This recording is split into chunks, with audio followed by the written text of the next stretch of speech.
가난하고 겸손한 종이 주님을 먹는구나. 오 신비로운 일이여. 이렇게 얘기합니다. 아퀴나스는 사실은 13세기에 살았던 신학자로서 부교와 신교가 아직 갈라지기 이전의 신학자입니다.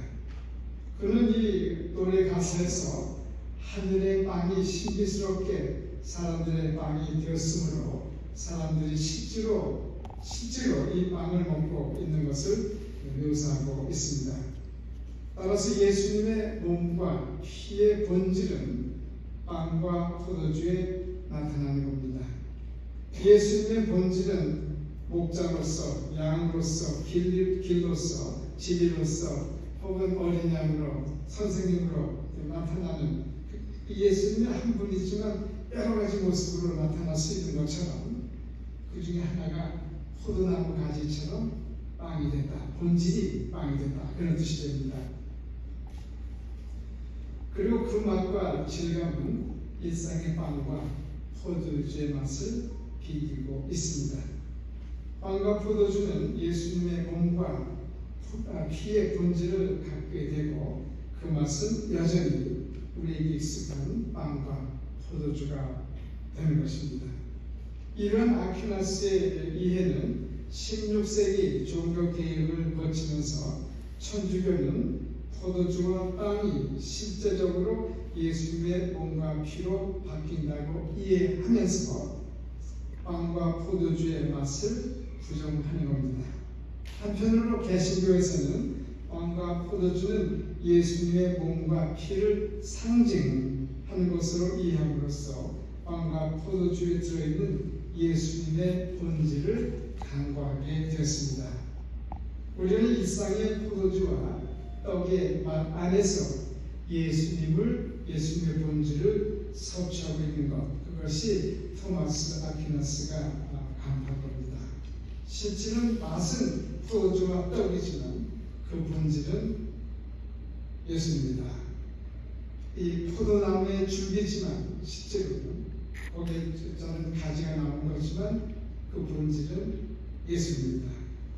양이지만 실제로 양이에요. 양인데 본질은 예수입니다. 그게 아마 아퀴나스가 그 신학 전체가 기여한 굉장히 좀 중요한 요소라고 생각이 됩니다. 이제 복잡함은 떠나서 이제 19세기로 들어가겠습니다. 19세기에 스페인 화가 바스티다는 그림이 보이죠. 바스티다는 배 위에서 말씀하시는 예수님의 모습을 그리고 있습니다. 이렇게 보면 왼쪽 편이죠. 커다란 배에 돛을 배경으로 군중들을 향해 두 팔을 벌린 예수님을 그리고 제목을 이게 문제예요. 여기다 이렇게 제목을 붙이지 않았으면 괜찮은데 이 제목을 나는 생명의 빵이다 하고 제목을 붙였습니다. 제가 본 많은 그림들은 실제로 빵을 들고 있는 예수님의 모습을 그렸는데 옆에 있는 그림들이 그래요. 그냥 생명의 빵 하는 그림을 한번 찾아보세요.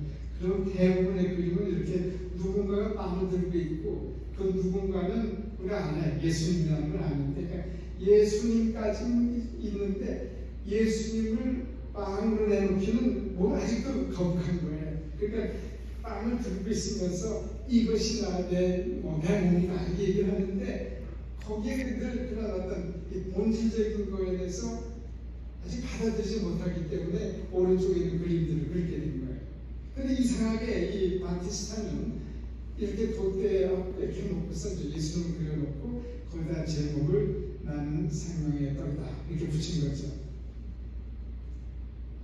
많은 사람들이 실제 빵을 그렸을 때 바스티다는 빵을 그리지 않음으로써 예수님 자신을 군중들에게 빵으로 내어주고 있는 모습을 보여주고 있습니다.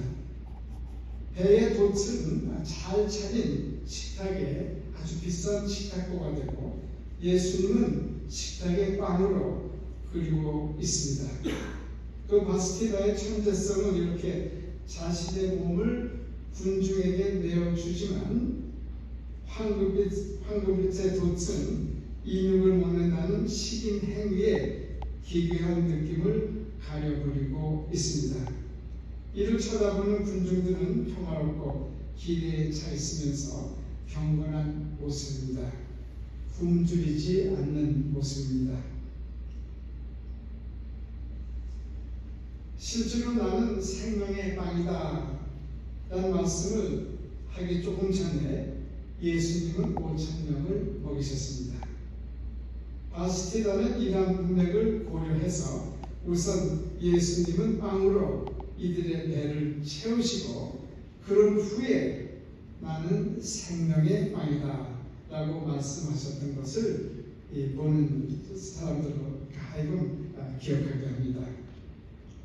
바스티다는 예수님은 빵으로 이들의 배를 채우시고 이번에는 생명의 빵을 주신 것을 우리에게 상기시킨 것이 아닐까요? 만일 예수님께서 배고픈 사람들에게 밥은 가서 먹고 다시 오라 이렇게 하셨다면 그것은 위선이 됩니다.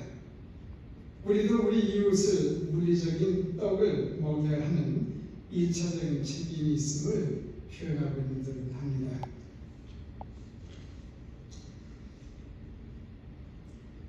이번에는 문학작품을 한번 보겠습니다.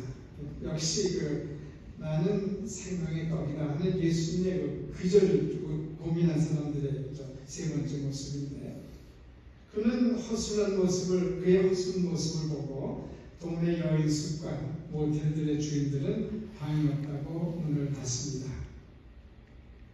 동네 사람들은 마을 끝에 있는 외딴 집에 한번 가보라고 얘기합니다. 그가 외딴 집에 찾아갔을 때 그 집 주인은 그를 정중하게 식사에 초대하였습니다. 식탁으로 가는 동안 그는 집안의 은식기들에 압도됩니다.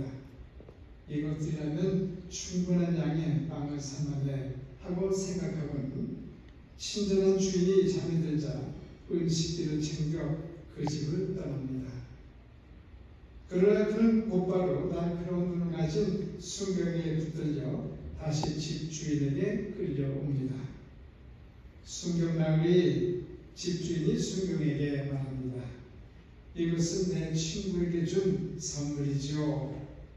그리고는 놀러와는 도둑에게 급히 떠나느라 더 귀한 선물을 잊으셨군요 하고 말하면서 은촛대를 건네줍니다. 매사해준 순경은 떠납니다.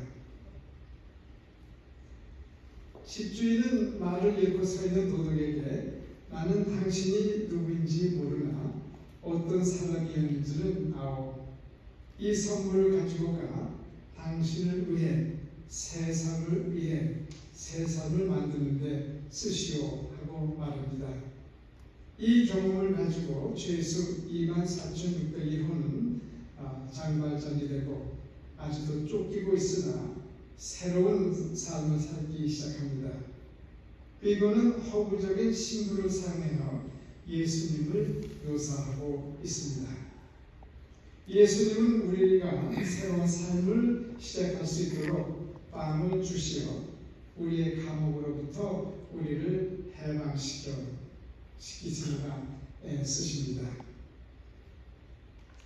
이제 이 죄수 24,601호가 어떻게 새 사람이 됐는지, 그 새 사람이 됐을 때 무엇을 했는지 보기로 하겠습니다. 두 번째로 미리엘 신부는 장발장을 희망과 의미 있는 삶의 도구로 만듭니다. 어느 도시의 시장으로 있을 때 한 노인이 마차에 깔리는 장면을 봅니다.